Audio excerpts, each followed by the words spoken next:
Ni kweli kuwa ukijichua kunapunguza uwezekano wa kuendelea kukua kwa uume wako? Jibu ni ndio, hasa kipindi cha barehe.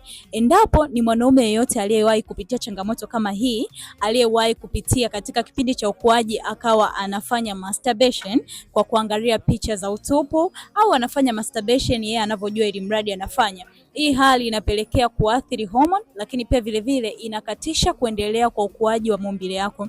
Utaona maumbile yamestop pale pale, au mbaya zaidi utaona yanazidi kurudi ndani mpaka wewe mwenyewe utashangaa. Unapoambiwa unapojichua kunaleta madhara, ni ndio inaleta madhara na wala usibishe, ila unaweza ukarudi katika hali yako iliyo nzuri ikiwa utafata process, ikiwa utapata utaratibu sahihi, ikiwa utapata program nzuri ya mwongozo. Unaweza ukanitafuta ili niweze kukusaidia, nikupe program, nikusimamie uweze kurudi katika hali yako iliyo nzuri. Maumbile madogo yanapunguza heshima na yanakupunguzia kujiamini kwako wewe mwanaume. Share video hii na mwanaume mwenzako niweze kumsaidia.